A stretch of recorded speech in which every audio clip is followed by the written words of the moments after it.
Buddy, welcome to a Monday Drive Time Dialectic. We're doing this in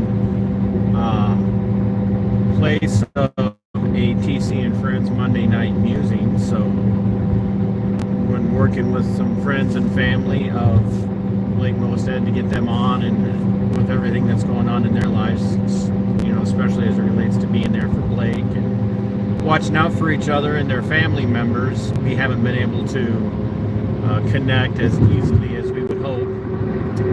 So yeah, we're going to be doing this anyway. So big shout out to the channel members, shout out to the subscribers. Hey Lady Jen, really appreciate all the channel members, appreciate all the subscribers, appreciate the Angry Vet, who is a show producer level supporter here on YouTube. Looking for a show producer over on Rumble. Also looking for more show producers if you're interested. We've got iMav from Subscribestar, it's at show producer level. And then my Anonymous, who has stepped up in some really amazing ways. Cannot thank all of them enough for what they do to help keep things going for me.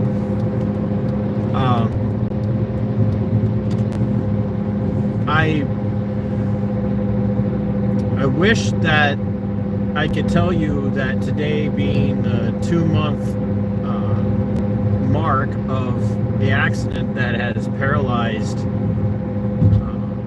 Blayke Mostad and impacted his family in just really powerful, almost painful, not just physically but emotionally and psychologically painful ways. I wish that I could tell you that we've got some resolution, that we have some, information that things are going to be made right, but I just can't. And if you haven't watched, this video will be in the playlist for Blayke and his family, support of them. But if you heard what sounded like a picture being taken, that was my dash cam taking a picture of what appears to be a stalled vehicle. I don't know why it felt the need to do that, but it did. So, but I would encourage you to go and watch the first few videos that I've done about Blayke and what happened. So for those of you that aren't aware, I'll give you kind of a 10,000 foot overview of what happened. On the night of April 9th, there was a wrong-way driver reported to the Sherburne County Sheriff's Office, to dispatch. Someone was driving the wrong way on the highway, on a divided highway. And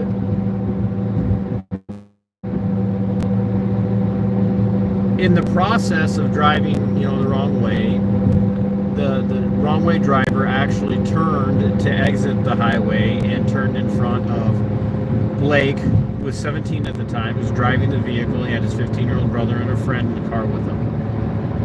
And he turned in front, causing a T-bone style accident. Blayke and Braxton got out to check on the driver because, they're good Samaritans. They do, good things. They've been raised well. I've gotten to talk to their mother and their sister quite a bit, and that's just the kind of people that they are. That's the kind of guy Blayke and the kind of guy that Braxton is. They do the right thing. Well, in response to the wrong way driver, Trooper Ryan Moeser was driving down the highway in what can only be described as an incredibly dangerous, if not criminally negligent speed, because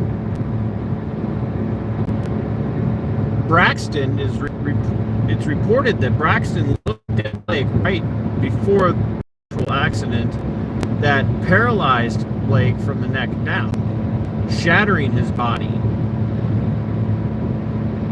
Braxton said to Blayke, "The cops are already here. He's going too fast to slow down. Now, that raises the question of what did Trooper Ryan Moeser think he was going to accomplish by driving that fast in response to a call for a wrong-way driver?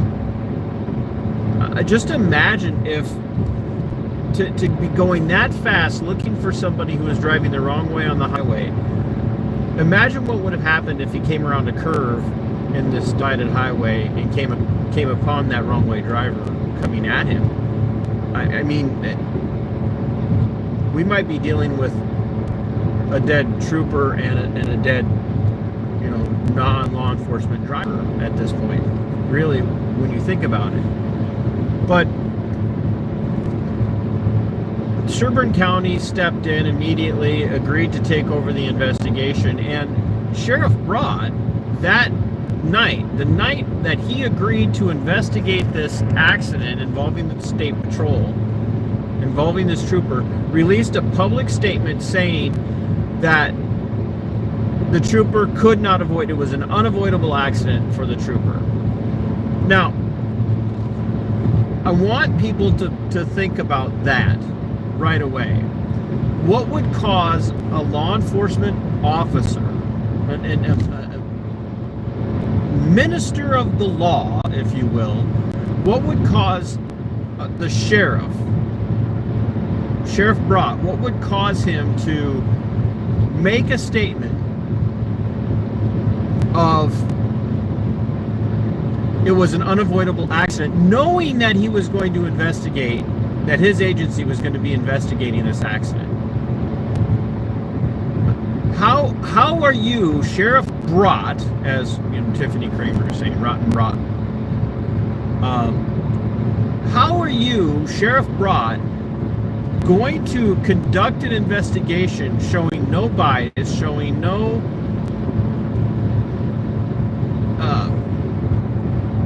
preconceived notion that was just merely just a simple accident, if you're already making a statement saying that it's unavoidable? That right there undermines Sheriff Brott. It undermines your credibility immediately, and the credibility of your agency, because the body is only as good as the head. And if you're that, there's only one way to look at that in a generous way, and it's just you're stupid. That's the most generous interpretation, Mr. Brott, of your willingness to make the statement that it was an unavoidable accident for Trooper Moeser. That's the generous. The not generous, but probably more accurate, is you are building a narrative to cover for the trooper, to cover for your fellow law enforcement officer. Now, I've been told that maybe, just maybe, no, this is not what I was told. What I was told is what's causing me to say maybe you're building a narrative to cover for the trooper, was that perhaps maybe Sheriff Brott, who's been with the sheriff's office since the early 90s or mid 90s, who's been sheriff since 2009, maybe, just maybe, you have a relationship with Trooper Moeser of the Minnesota State Patrol. Maybe, just maybe, is it possible, because I'm hearing that Trooper Moeser, before he went to work for the sheriff's office, or for the state patrol, worked for the Sherburne County Sheriff's Office. Now, is that true, Sheriff Brott? Is that true? Is that foundationally and fundamentally true? Because we're going to find out. One way or another, we're going to find out. So, is there any chance at all,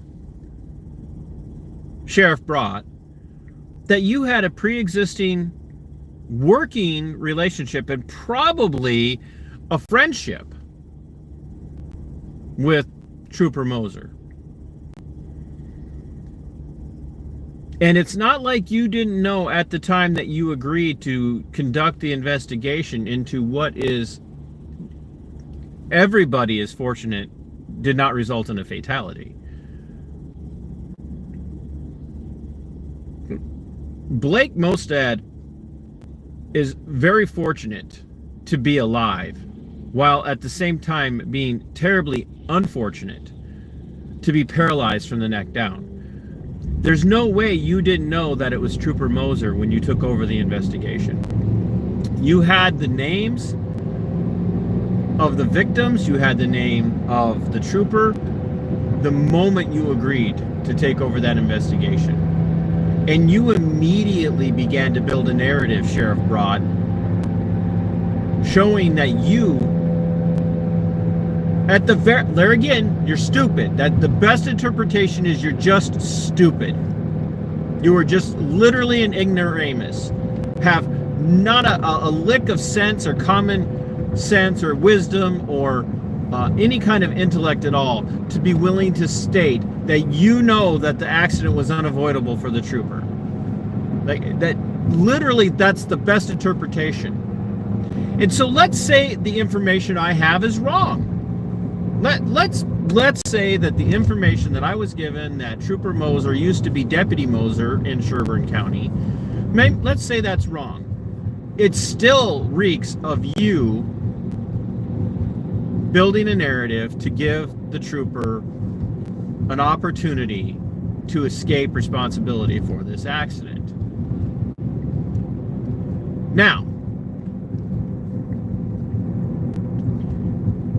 I'm leaning towards believing this is multiple sources have told me, not only is Moeser seen as an ass, but that he did indeed work for Sheriff Brott for the Sherburne County Sheriff's Office prior to going to the State Patrol. I have no reason to not believe the multiple sources that have reported this to me. And folks, there are people who reach out to me, maybe not every day, but it's at least every other day, every couple of days, I'm hearing from somebody about just how bad Brott is. And as you guys can see, if you're watching the chat live, Tiffany Kramer, Rotten Brott, we're talking about a sheriff who just a couple of years ago had one of his chief deputies or captain remove a woman from a city council meeting, violating her First Amendment rights. Like, that's like just reality. I have video on my channel of a Sherburne County Sheriff's Office supervisor removing a grandmother named Terry by force from the Sherburne County Commissioners meeting when she was speaking out about some things that they were doing that they didn't like her saying. They literally silenced her and ordered her to be removed via force. She was forced out of that room. So we have a track record, an established record. I know of people who report harassment by the sheriff's office because they're not the right caliber of people. And I don't mean criminals. I mean they're not connected in Sherburne County. So what we have now is we have a sheriff who's building a narrative at best to protect a fellow Thin Blue Line gang member. More than likely protecting a young man who's in law enforcement who also worked for the sheriff. We have a sheriff who, in violation of the Minnesota law, codes, Minnesota State Statute 611A1, he's violating, the sheriff is violating Minnesota State Statute 611A1 and is not communicating any information to the family as is required by the Minnesota Victims Bill of Rights. The best that I've been able to ascertain, only one time has anybody from the sheriff's office in Sherburne County reached out to the family, and that was to question Braxton, one of the victims. And I say question because it wasn't an interview, it's a questioning. Anytime, like, we don't know what direction the charges, if there are going to be charges, are going to go. We don't know if they're going to charge Trooper Moeser. We don't know if they're going to try and charge Blayke and for something. We don't know if they're going to try and charge the wrong way driver. I suspect that their initial desire was to try and charge the wrong way driver for the accident, that both the accidents, because they need to have a scapegoat. They have to try and find a way to pin this on somebody other than Trooper Moeser. So not only do we have this rotten Brott covering for Trooper Moeser from the get-go, from day one, from the moments after the accident, announcing that it was unavoidable, to now not communicating with the family in violation of Minnesota law as it regards Minnesota Victims' Rights Bill. But now there's the question of conflict of interest. You know, props to the Minnesota State Patrol for asking somebody else to investigate. But man, if Trooper Ryan Moeser worked for Sheriff Brott or worked for the Sherburne County Sheriff's Office prior to going to the Minnesota State Patrol, why would you agree to an investigation if it wasn't to try and cover for the trooper, for one of your buddies?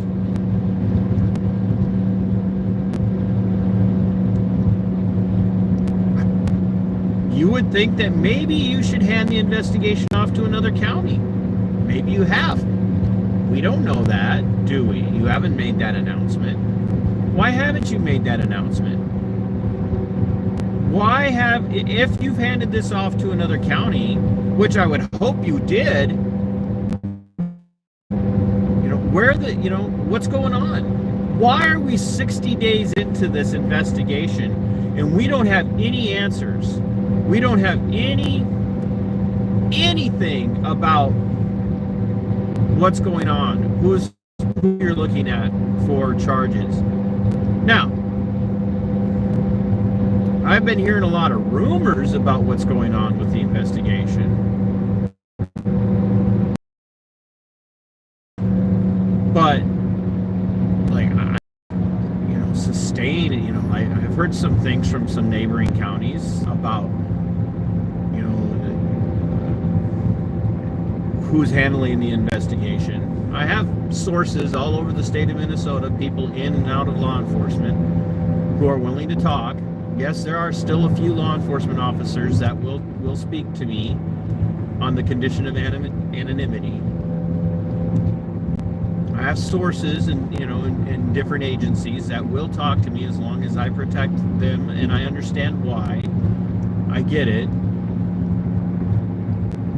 Because as many of you know, I have a very different definition of what makes for good cops, and it's not the way other people define good cop. Most people out there have been conditioned to look at all cops as good until they prove themselves bad.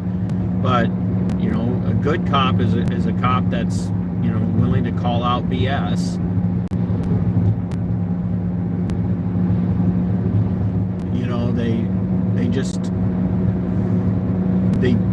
They just can't, in this environment, they can't speak out anymore. They're not allowed to speak out, because if you speak out and you see something going on, they will turn on you. The thin blue line will gather around, circle the wagons, if you will, and they will go after a whistleblower. And in some cases, there's a story out of California of a guy who was a whistleblower in some sexual abuse allegations, and he ended up mysteriously dying during a training event after it was clear he was a whistleblower.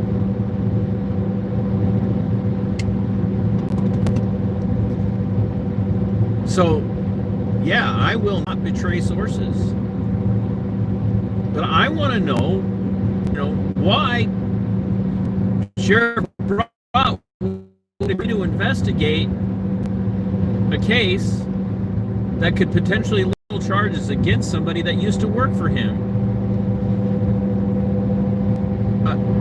I think that's, we the people, we deserve answers. The family deserves answers. The people of the state of Minnesota. All right, stick with me there. I got some buffering going on. Lost signal there for just a time. There is no such thing as a law enforcement agency in the entire United States that doesn't receive money through local taxes, through county taxes, through state taxes, and through federal taxes. Every single agency receives money from the feds all the way down. So when you have an agency that is apparently led by someone who's corrupt, like Brott, this impacts everybody. This impacts all of us. This is a we the people issue. This is of public interest to everyone. So we deserve answers. Did Trooper Ryan Moeser work as Deputy Ryan Moeser for the Sherburne County Sheriff's Office? If he did, what was his relationship with the Sherburne County Sheriff's Office when he left? What was his relationship with Sheriff Brott? Were they friends? Did he leave on good terms? I would imagine he did if he got a job with the Minnesota State Patrol. But there's something else, and KD knows. I have a very low tolerance for law enforcement officers and past bad acts, whether they did them as a young man, whether they did them as they committed those bad acts as adults. But in digging, I had one person turn over, and I have my friend, who's also a phenomenal researcher, working on digging into Trooper Ryan Moeser even more. We're going to find out everything we can about him. We're going to access everything that we can find. But what I do have proof of right now from one person is that Trooper Ryan Moeser, before he was Trooper Ryan Moeser, had at least one conviction for driving or drinking, minor in possession of alcohol, as an adult under the age of 21. Now, you're like, well, what that got to do with this job?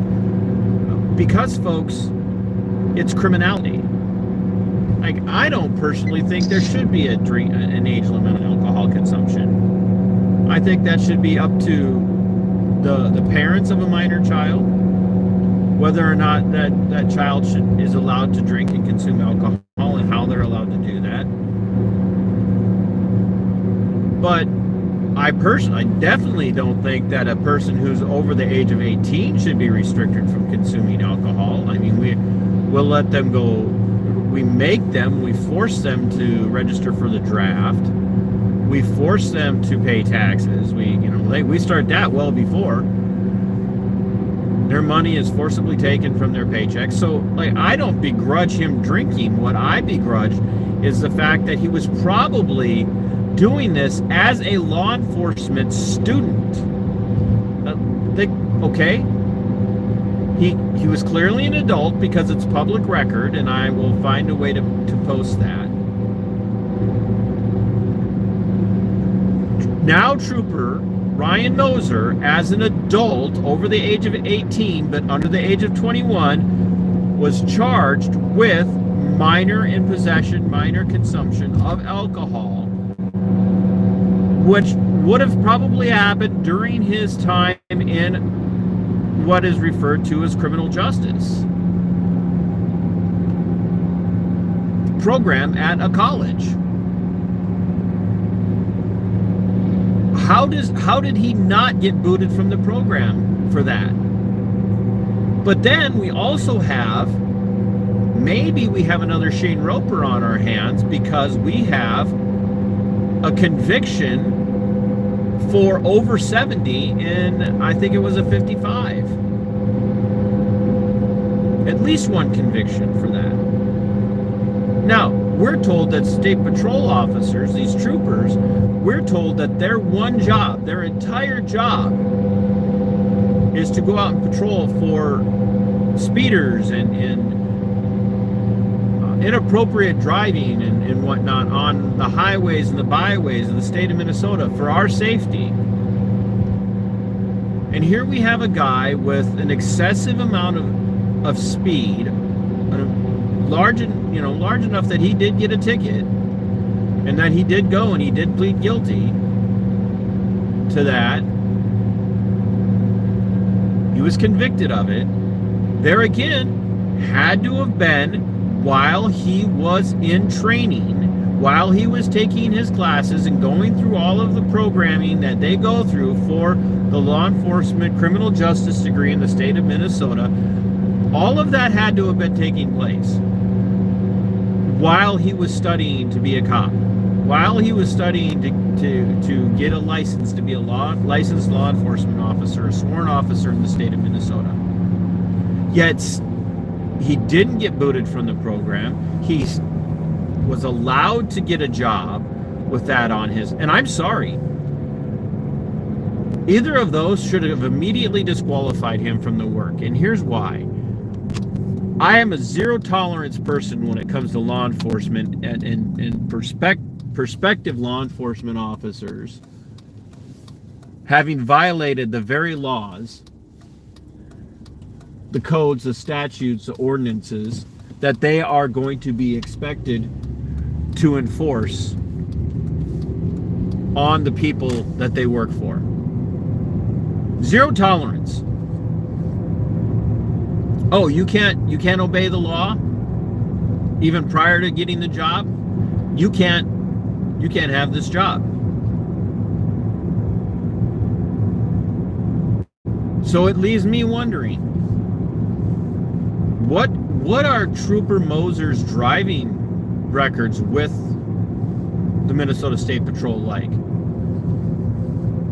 Do we have any write-ups out there anywhere? Does Trooper Moeser have any write-ups as a trooper for the Minnesota State Patrol, the same way that Shane Roper did before he murdered Olivia Flores on May 18th of 2024?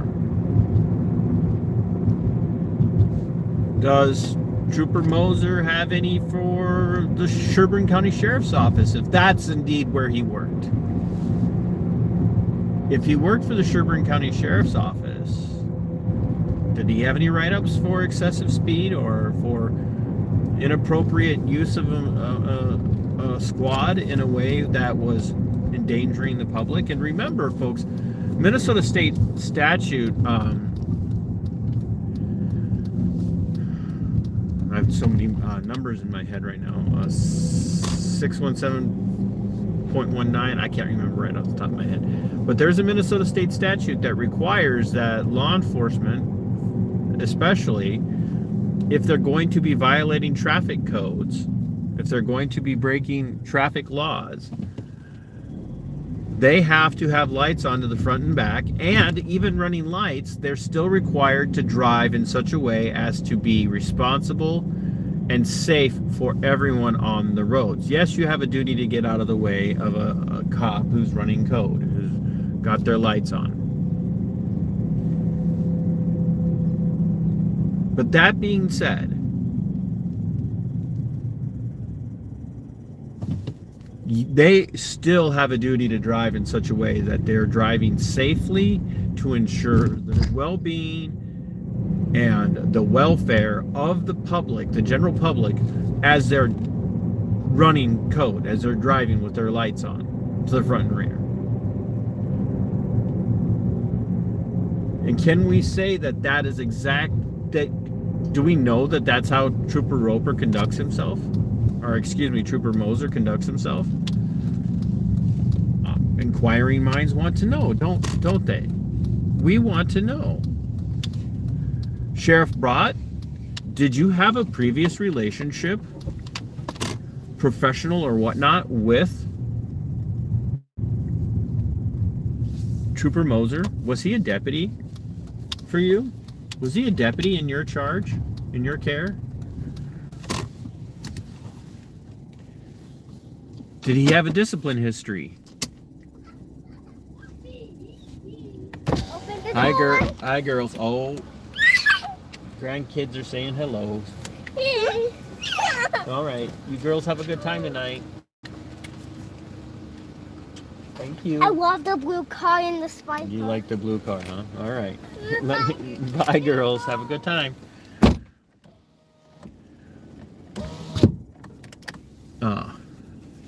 They're going to a VBS program with their mama, and they stop by.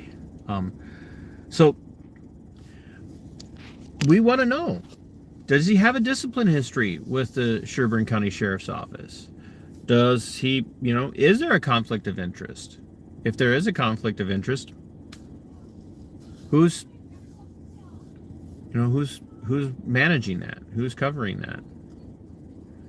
So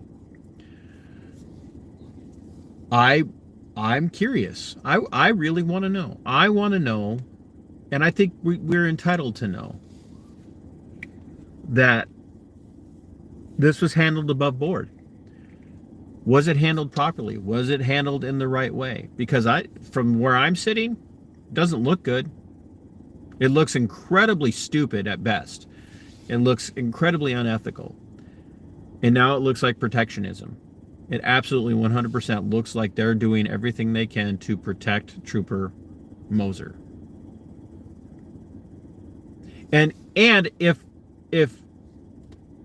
Sheriff Brott's agency, and if the Sherburne County County Attorney's Office is handling this, and he did work for Sherburne County,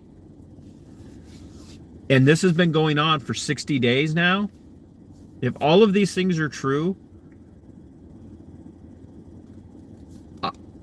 the family has every right in the world to go after Sherburne County Sheriff Brott, Sherburne County Sheriff's Office, Sherburne County Board of Commissioners, Sherburne County Attorney's Office. To let this drag out for this long, knowing that there was a conflict of interest, to run this family through the ringer like this, to treat them like this, it's asinine. It's absolutely 100% asinine. And this is to Blayke and Braxton and to their family, to Bailey and everyone else. I'm sorry that you have no answers as of 60 days, as of 2 months. 2 months, folks. 2 months. We had a law enforcement involved homicide that was ruled a suicide in less than 3 days in Minnesota. Gunshots were fired, and the suspect was ruled self-inflicted gunshot wound.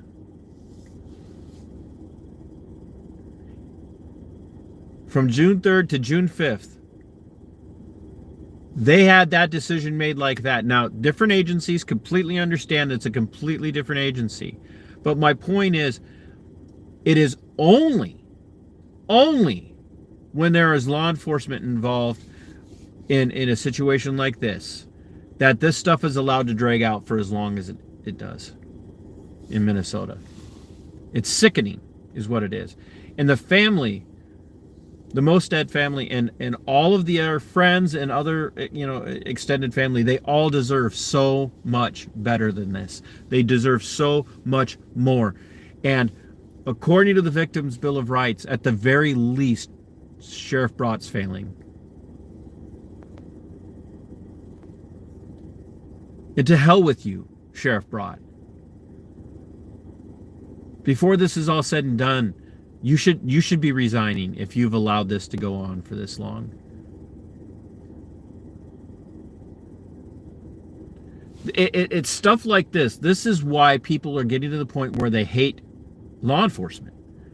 They don't trust cops anymore. They don't trust.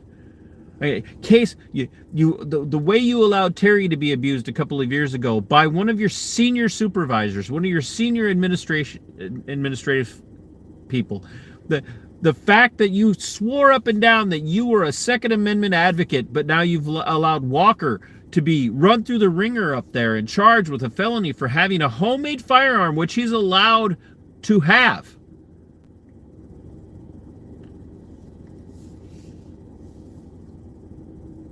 He built and assembled this firearm on his own, which he's allowed to do.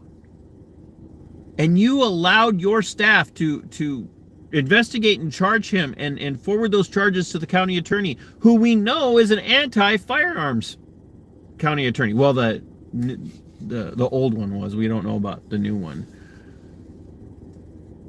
Ruining another young man's life. Allowed force to be used on a grandma. And there's another man who's been harassed to the point where he can't even live in the county he loves anymore because of how you've harassed Brian. Over and over and over and over again, I'm getting story after story after story after story after story of just how dirty and broken you are, Sheriff Brott.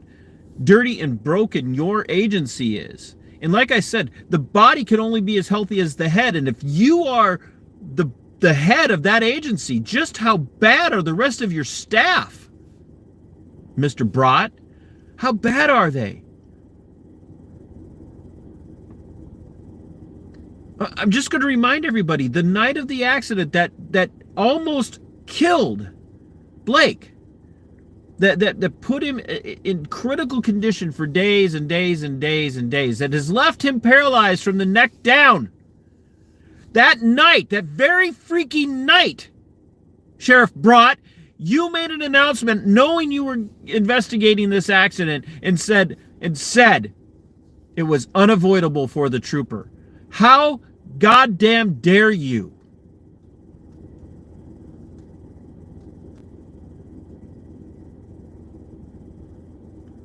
You're a terrible excuse for a human being, and you're the reason why people are turning their backs on law enforcement.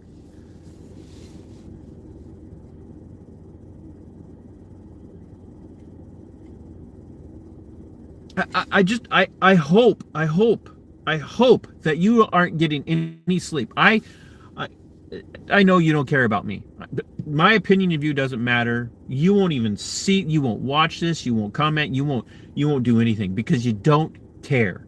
You don't care. And you don't care because you feel entitled. You feel privileged. You feel allowed to do whatever you want to do because that badge has granted you protection and immunity that nobody else other than other public servants have.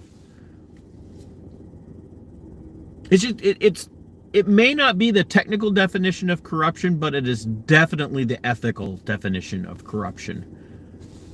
You just don't care. You do whatever the hell you want, knowing there are no repercussions. And I'd say I hope that somebody runs for office and defeats you, but we don't even know that that'll work. We don't know what we're gonna get. You just can't trust people that want to be in this career field anymore because you get what we're seeing here. So there's so many reasons for people to be asking questions and demanding answers. What was Moeser's discipline history prior to going to work for the State Patrol? Who did he work for before the State Patrol? What did you know, Sheriff Brott? What did you know about Moeser before he became Trooper Moeser? Did he work for you? Did he? Did he have a discipline history? What was his discipline history like? What's his discipline history with State Patrol? Why would you take the case if he did work for you? Why would you agree to investigate it if he did work for you? Why have you not announced any decisions about, turning it over to somebody else? What you need to. If Trooper Moeser worked for you, you need to have turned this over. Because anything that you found is just called into question.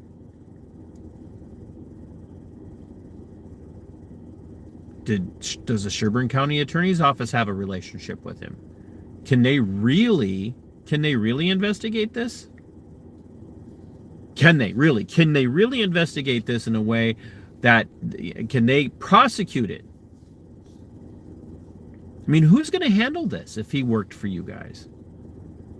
Did he have any cases that the Sherburne County Attorney's Office prosecuted because he patrolled in Sherburne County?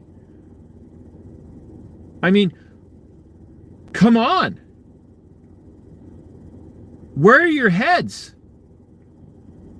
This is why people are turning on law enforcement. I just talked to a friend from the Rocks and Cows part of Minnesota who said the same thing. People, traditional conservatives, traditional liberty-loving people who have always been the law and order types, they're turning on law enforcement because of this stuff, and rightly so. They're starting to see that law enforcement is not for we the people. Law enforcement works for their political masters. On whatever side their bread is buttered is the side that they go to. Blayke deserves better than to be 60 days from his accident, paralyzed from the neck down, and not know that justice is coming.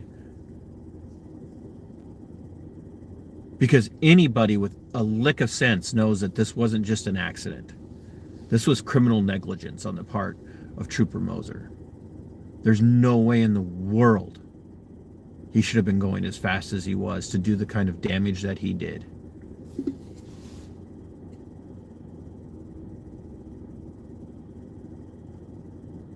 But, according to you, Sheriff Brott, it was unavoidable. But we're going to investigate anyway. You dirty, dirty, sorry excuse for a human being. You guys check out the link to Blayke's GoFundMe. Help his family because they're in the thick of a fight medically. They deserve better.